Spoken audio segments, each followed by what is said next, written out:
아멘, 아멘. 오늘 본 말씀 가지고 여호와 이레 예비하신 하나님이란 제목으로 말씀의 은혜를 나누기를 원합니다. 사랑하는 성도 여러분, 우리 눈에 보인다고 우리 눈에 보이는 것이 전부는 아니죠. 눈에 본다고 해서 다 사실이 아니에요. 눈에 보이지 않는 것들이 존재합니다. 우리 눈에 보이지 않지만 사랑과 믿음, 그리고 하나님의 섭리, 하나님의 뜻 있습니다.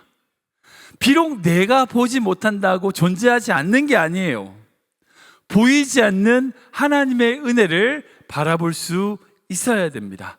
저는 우리 모든 성도님들이 그저 눈에 보이는 대로 사는 인생이 아니라 눈에 보이지 않는 것, 우리 눈에 나타나지 않는 거지만 믿음으로 바라보는 성도 되시길 주님의 이름으로 축원합니다. 축원합니다. 성도들 아시는 것처럼 제가 지난 주간에 우리 교회가 속한 KPCA 중앙노회와 한국의 예장통합 순천남노회와의 MOU 체결을 위해서 잠깐 한국을 방문을 했습니다. 그곳에서 순천남노회의 목사님들과 귀한 교제의 시간을 가지고 제가 또 기회 주셔서 말씀 전할 수 있는 은혜로운 시간을 가지고 돌아왔습니다. 제가 태어나서 순천이라는 곳을 처음 가봤거든요. 근데 그곳에서 하나님이 주신 특별한 두 가지 은혜가 있습니다. 먼저 이 순천이라고 하는 도시가 그 도시 자체가 은혜더라고요. 그 순천이라는 도시가 복음화율이 30%가 넘는 도시입니다. 엄청 높은 거죠. 예. 그 이유가 뭐냐면 그 지역에 위대한 믿음의 위인들이 계시기 때문이었어요. 우리가 잘 아는 사랑의 원자탄이라고 하는 손양원 목사님 들어보셨죠? 자기 아들을 죽인 살인범을 양자로 삼으신 분으로 알려져 계십니다. 6.25 때 순교를 당하셨는데 아무튼 그 유명하신 손양원 목사님이 사역하신 곳이 바로 그 순천이었어요. 그리고 1800년대 후반에 미국의 남장로교회, 남쪽에 있는 장로교회에서 많은 선교사들이 한국으로 가게 됐는데 그때 전남 동부 지역에 복음을 전했던 관문이 바로 순천, 그리고 그쪽에 있는 지역이었습니다. 그러니까 그쪽 교회는요 기본이 100년이에요 100년, 120년 오래전부터 선교사님들에 의하여 세워진 곳인 교회가 되게 많았습니다. 귀한 오랜 선교사님, 그리고 휴린트 선교사님, 그리고 애양원을 세우신 우리 윌슨 선교사님, 그런 분들의 흔적이 그곳에 고스란히 남아 있었습니다. 그리고 한국의 많은 목회자들이 그 순천 출신이고 한국교회에 지대한 너무 큰 영향력을 준 그런 분들이 그 순천에 많이 나오셨더라고요. 그러니까 그 도시 자체가 바로 은혜가 있는 도시였다는 것을 제가 느낄 수 있었어요.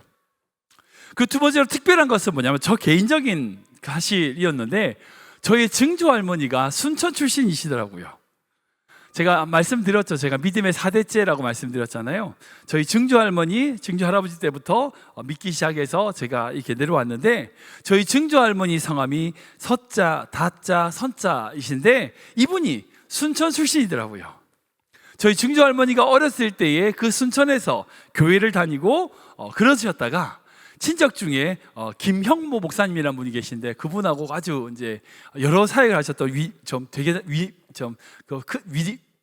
그런 분이세요. 유명하신 분이세요. 그분은 친척 관계셨던 거예요. 그리고 하동으로 시집 오셔가지고 저희 집에서 예수를 믿기 처음 시작하신 거죠. 저희 집에 믿음의 뿌리를 내리신 분이 바로 저희 증조 할머니신데 그분이 순천 출신이더라고요. 제가 개인적으로 그 사실을 알고 순천을 다시 보게 됐습니다. 그리고 하나님의 선하시고 일하시는 것이 얼마나 위대한지를 깨닫는 시간이 됐어요. 오늘 말씀과 이 부분이 좀 연결된다고 생각이 들어요. 오늘 본문에서 이 말씀에서 여호와 이레 하나님의 이름이 나타납니다. 한번 절 따라 보시겠어요? 여호와 이레, 여호와 이레, 예비하시는 하나님, 일하시는 하나님. 네, 이 하나님에 대하여 함께 나누기를 원합니다. 사랑하는 여러분, 우리가 인생을 살다 보면요 여러 가지 난관들이 생기게 마련이죠. 어려움을 만날 때가 있습니다. 내 인생 앞에 큰 산이 가로막는 것 같은 그런 느낌을 받을 때가 있죠. 도저히 내가 뛰어넘을 수 없는 절벽을 만나는 때, 그 절벽 앞에 서 있는 때, 그런 느낌을 가질 때가 있습니다. 도저히 내 힘으로 넘어설 수 없는 그런 문제들이 우리 인생 앞에 놓일 때가 있죠. 여러분들, 그런 일이 생기면 어떤 마음이 드세요? 어떤 마음이 생기시나요? 특별히 몸이 아프신 분들 중에 그 절망 앞에 그렇게 서시는 분들이 임상학적으로 많이 보게 됩니다. 특별히 암 환자, 말기 암 환자들이 가지는 그 반응들이 있는데요, 3가지 단계로 구분돼요. 그런 말기암을 경험하거나 그런 문제를 닥쳤을 때 처음 반응이 뭐냐면 부정해요. 아니다, 나 암 아니야, 부정하는 거예요. 2번째는 그 부정을 넘어서 절망해요. 절망의 끝까지 절망해버려요. 그리고 마지막으로는 그 절망을 뛰어넘는 소망을 가지는 이 3가지 단계로 구성이 된다라고 임상학에서 이야기합니다. 근데 대부분의 경우 첫 번째 단계 내지는 2번째 단계에 머물러요. 그칩니다. 그 중에 몇 명의 사람들만이 이 2번째 단계를 넘어서 3번째 단계인 소망으로 나아가는 것을 볼 수 있어요. 특별히 신앙인들 중에서 천국의 소망을 가지고 자신의 죽음과 상관없이 그 소망을 품는 모습들을 보게 되죠. 그러니까 병이 낫느냐 낫지 않느냐 그 문제가 아니라 자기가 남아있는 삶에서 소망을 가지고 자신의 인생을 마무리하느냐 하지 않느냐를 말씀드리는 거예요. 누구나 다 문제를 만나면 이와 똑같습니다. 처음에는 그 문제를 부정해요. 그리고 그 문제 앞에 절망합니다. 자기 인생을 자포자기해요. 그런 사람들이 주변에 얼마나 많은지 몰라요.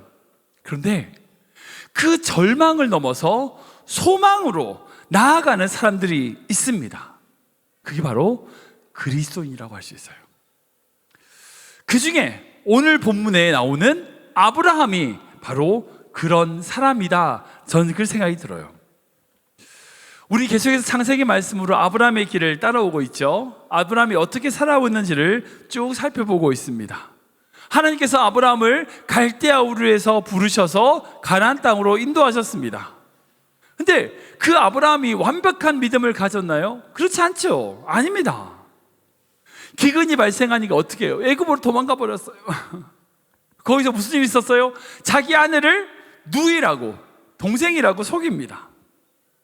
뿐만 아니라 하나님의 약속을 믿지 못해서 하갈, 자신의 여종을 통해서 이스마엘을 낳는 인간적인 방법을 찾기도 해요. 그러니까 아브라함이 완벽한 사람이란 게 아니에요. 믿음의 조상이라고 하지만 그는 완벽한 사람은 아니에요. 그럼에도 불구하고 하나님이 그를 붙잡아 주시고 15장을 보면 그 하나님을 믿는 게, 그 믿음을 의로 여기셨다라고 칭의하시는 것을 우린 성경을 통해서 볼 수 있습니다. 그리고 지난주 나누지 못했지만 21장을 보면 하나님의 약속에 따라서 이삭을 그 아브라함에게 주셔요. 뿐만 아니라 그 블레셋 지역에 아비멜렉과 화친을 맺으며 나름 강성한 모습으로 성장하는 그 아브라함의 모습을 우리는 볼 수 있습니다. 여기까지 모습을 보면 정말 하나님의 선하시고 신실하신 인도하심이 아브라함의 삶을 쭉 인도하셨다라고 볼 수 있어요. 그런데 그런 상황 속에서 나름 잘 되고 있는 것 같은 그런 상황 속에서 하나님이 정말 뜬금없는, 정말 어처구니 없는 명령을 하십니다. 따를 수 없는 명령을 하세요. 2절 말씀인데 읽어볼까요? 같이 읽겠습니다. 시작. 하나님께서 이르시되 내 아들 내 사랑하는 독자 이삭을 데리고 모리아 땅으로 가서 내가 내게 일러준 한 산 거기서 그를 번제로 드리라. 아멘. 그 아들을 번제로 드리래요. 이게 무슨 말이에요? 말이 돼요? 말이 안 돼요. 정말 어처구니 없는 명령을 하나님이 아브라함에게 하십니다. 그때 아브라함이 어떻게 하죠? 3절 말씀 볼까요? 같이 읽겠습니다. 시작.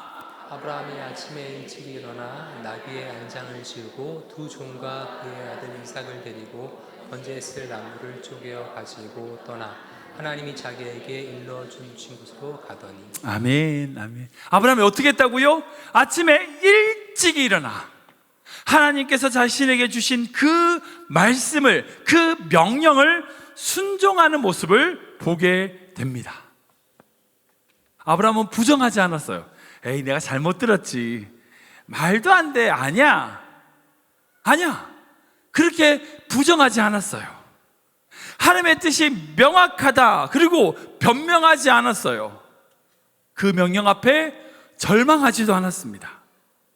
야, 이제 나 어떡하냐? 이삭 없으면 어떡하지? 하나님이 도대체 나에게 왜 이런 명령을 하시지? 아브라함은 그러지 않았어요. 아침에 일찍이 일어나 그 하나님의 명령에 순종하는 모습을 볼 수 있습니다. 하나님께서 지금 이삭을 어떻게 하라고 하세요? 번제로 드리라 라고 명령하십니다. 근데 우리는 이 말을 잘 이해를 못해요. 여러분들 번제가 뭔지 아세요? 제가 예전에 대학 시절 때 신학교 다닐 때 구약학 교수님께서 구약의 제사장들이 어떻게 번제를 드리는지에 대한 비디오를 보여주신 적이 있어요. 옛날 때니까 95년 뭐 이럴 때니까 비디오 테이프 있죠.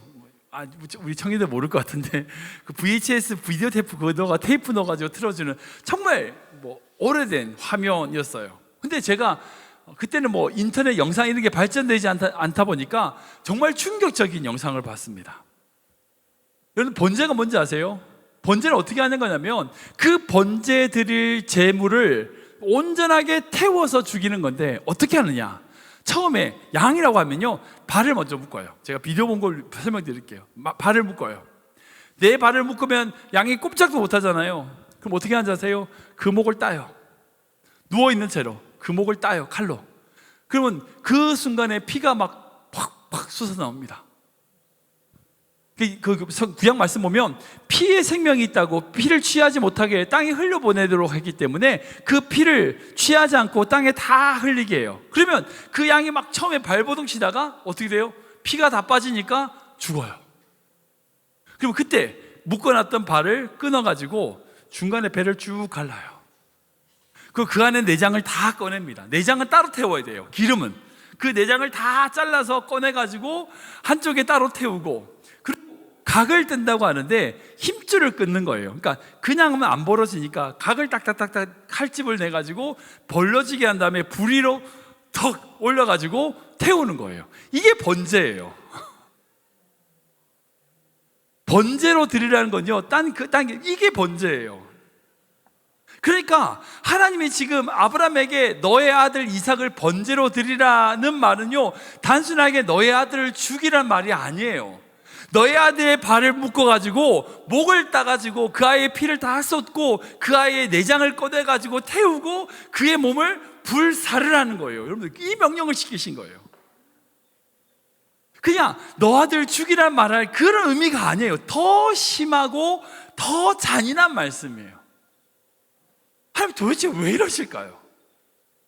솔직히 여러분들 같으면 그 명령을 받을 때 어떻게 받으시겠어요?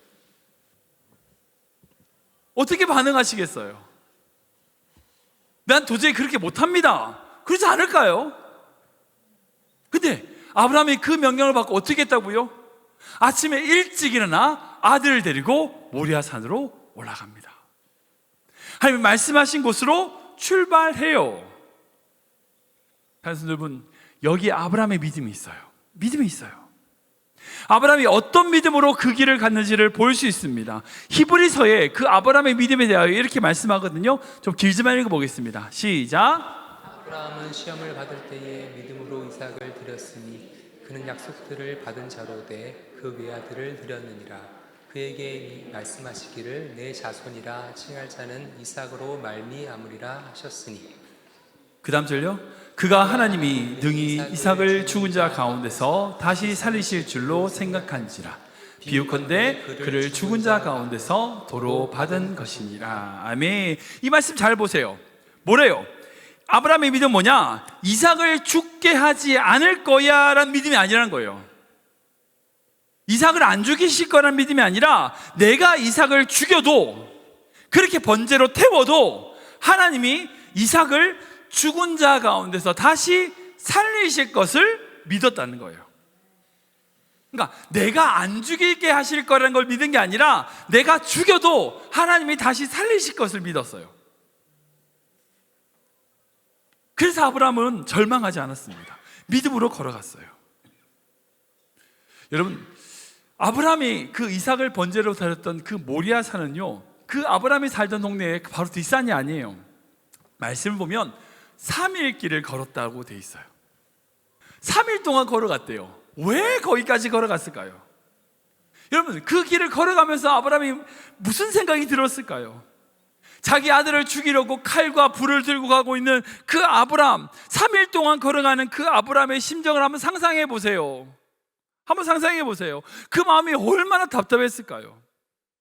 나중에 구요 모임 하시면서 왜 3일 길, 그 먼 길까지 가게 하셨는지에 대한 이유를 구요 모임 때 나누시면 더 좋을 것 같아요. 아무튼 그 아브라함은요, 밤에 잠을 못 잤을 거예요. 3일 동안 가면서도요, 꼬딱 밤을 샜을 거예요. 왜? 자기 아들을 죽여야 되니까, 번제로 드려야 되니까.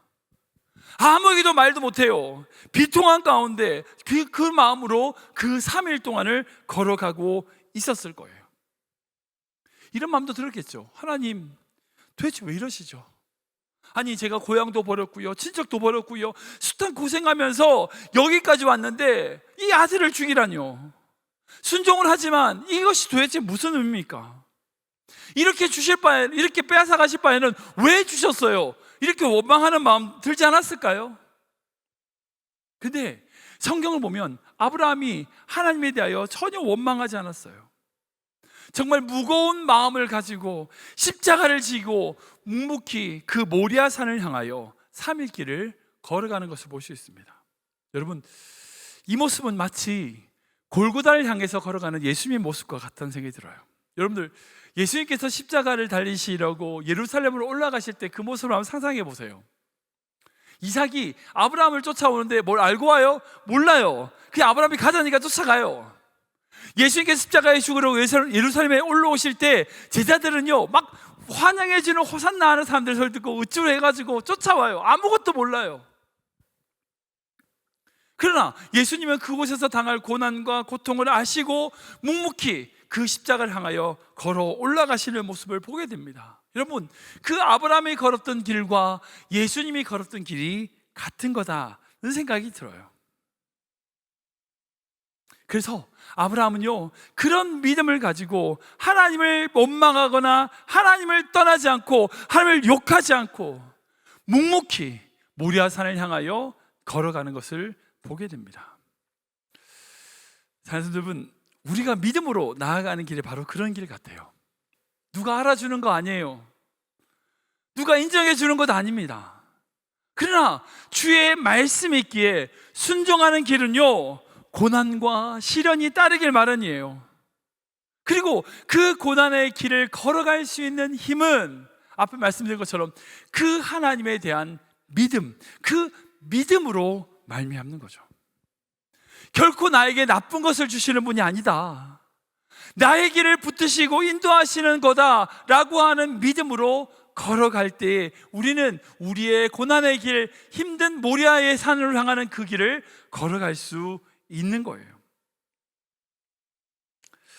사랑하는 여러분, 저희 인생도 그런 고난의 길을 걸었던 적이 있습니다. 제가 예전에 한번 말씀드렸던 것 같은데, 제가 결혼하기 전이니까 한 25년 전이네요. 그때 제가 신학대학원을 입학하려고 준비할 때인데, 그때 정말 힘들게 공부할 때였습니다.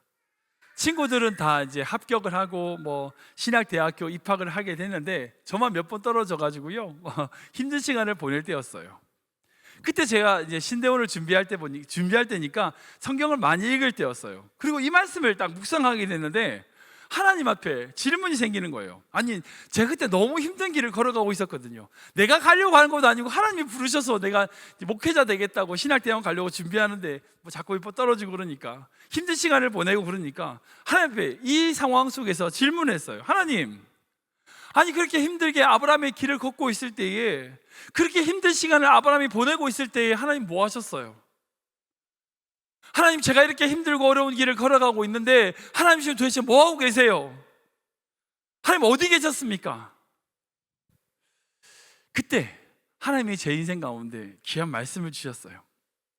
제 마음에 큰 감동으로 말씀하셨습니다. 제가 이걸 발견하고 나서 얼마나 감사하고 감격하면서 눈물 흘렸는지 모릅니다. 사랑하는 성도 여러분, 그때 하나님이 저에게 주셨던 그 인생에 대한 답이 여러분들에게도 답이 되길 축복합니다. 그때 받았던 제 감사와 감격이 성도님들에게 함께 하시기 바랍니다. 아무튼 제가 그렇게 하나님, 그 아브라함의 모리아 산으로 올라가는 그 힘든 길을 걸어갈 때에 뭐 하고 계셨어요? 라고 물었을 때에 하나님 뭐라고 답하셨냐? 나? 약 물고 있었지? 이건 이제 영상으로 좀 설명을 드려야 될 것 같아요. 1번 띄워주시겠어요? 이게 아브라함과 이삭이라고 생각해 보세요. 이게 모리아산입니다. 한쪽으로 쭉 아브라함과 이삭이 3일 길을 걸어가고 있어요. 많은 분들이 여호와 이레 이렇게 생각하는데, 산에 딱 도착했을 때 하나님께서 그만 멈춰! 라고 하시면서 순양을 짠! 만드셨다라고 생각을 많이들 하시죠.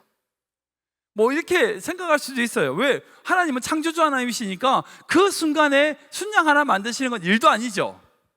근데 하나님이 저에게 주신 답은 뭔지 아세요? 2번, 아브라함과 이삭이 산을 올라가고 있을 때에 그들이 보이지 않는 산 너머에 순양 한 마리가 같이 올라가고 있는 거예요. 거기서 양을 몰고 올라가고 계셨어요. 그리고 그 산 정상에서 딱 만나게 하신 거죠. 이게 여호와 이레라는 거예요. 하나님께서 저에게 주신 말씀이 그거였어요. 나 양 물고 있었지. 아브라함과 이삭의 눈에는요, 그 양은 안 보여요. 왜? 산 너머에 있으니까. 그때 하나님께서는요, 눈에 보이진 않지만, 빼주시면 돼요. 눈에 보이진 않지만 아브라함과 이삭이 그 힘든 길을 걸어가고 있는 그 순간에 그 산 너머에서 양 한 마리를 몰고 오고 계셨다는 거예요. 바쁘게 일하셨던 거예요. 우리 인생에도 그런 데가 있죠. 아무도 없고 하나님조차 나와 함께 계시지 않는 것 같은 그런 고난의 길, 외롭고 힘든 길을 걸어갈 때가 있습니다. 그러나 걱정하지 마세요. 왠지 아세요? 내가 보이지 않는다고 보이지 않는 게 아니에요. 보이지 않는 곳에서 하나님이 우리를 위하여 일하고 계신다는 겁니다. 그게 여호와 이레예요. 그게 여호와 이레예요. 내 눈에 보이지 않는다 할지라도요, 산 너머에서 우리를 위하여 양을 준비하고 계시는 하나님, 여러분, 그 하나님이 바로 여호와 이레의 하나님이라는 거예요. 돈 웨인이라고 하는 유명한 찬양 사역자의 God will make a way라는 찬양이 있어요. 늘 아신지 모르겠습니다. 제가 이 찬양을 부르면서 얼마나 많이 울었는지 몰라요. 이 찬양의 가사가 이렇게 있어요. God will make a way where there seems to be no. 가사 띄워주세요. God will make a way where there seems to be no way. He works in way we cannot see.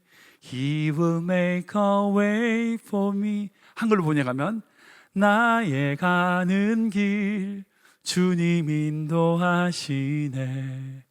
그는 보이지 않아도 날 위해 일하시네. 여러분들 이 말씀을 믿으셔야 돼요. 제가 그때 이 찬양을 부르면서 얼마나 많이 울었는지 몰라요. 사실 여러분, 지금 여러분들 눈에 보이지 않는다 할지라도요, 하나님은 여러분들 위하여 일하시는 분이심을 믿으시기 바랍니다. 여러분들, 이런 관점에서 이 세상에 기적은 없어요. 기적이란 게 없어요. 여호와 이레만 있을 뿐입니다. 내 눈에 보기에는 기적이죠. 그런데 그 기적은요, 이미 하나님이 그 전부터 준비해 오신, 예비해 오신 사건인 거예요. 제가 어떤 청년하고 말씀 나누면서 자기 때 딱 맞춰가지고 무슨 시험 제도가 점수에서 패스, 합격, 불합격으로 딱 바뀌고 자기가 딱 뭐 하려고 그러니까 뭐 그게 됐대요. 아니에요. 여호와 이레예요. 하나님께서 그 청년을 위하여 그 전부터 일하고 계신 거죠. 우리가 삶의 모든 순간이 다 그거예요. 내가 지금 만나는 것이 기적처럼 느낄지 모르지만 그렇지 않아요. 내가 보지 못한 곳에서 하나님은요, 이미 5년 전, 10년 전에부터 일하고 계셨어요. 여러분, 제가 순천 가서 느낀 게 뭔지 아세요? 내가 그 땅을 밟으러 갔는데 100년 전에 저희 증조 할머니가 그 땅에서 우리 집으로 시집 오셔가지고 믿음의 가문을 세우신 그 순천회라는 곳을 제가 다시 갔을 때에 하나님의 일하심을 그때 알게 됐을 때 제가 얼마나 소름 돋았는지 아십니까? 그런 관점에서는요, 우린 더 이상 두려워할 게 없어요. 걱정할 게 없다고요. 그게 얼마나 하찮은 거예요. 왜? 내가 보지 못하는 것에서 하나님은 지금도 우리를 위하여 일하고 계신다는 거예요. 혹시 지금의 자리에서 절망하고 계십니까?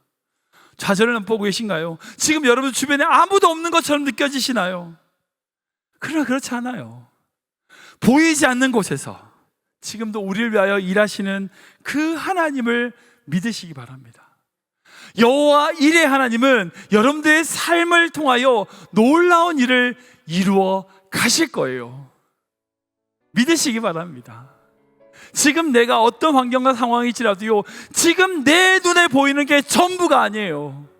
내 눈에 보이지 않지만, 내가 깨닫지 못하지만 나를 위하여 지금도 일하고 계신 그 하나님의 놀라운 섭리를 믿고 지금 내가 걸어가야 될 그 골고다의 길, 십자가의 길을 걸어가는 귀한 믿음의 성도 되시길 주님의 이름으로 축원합니다.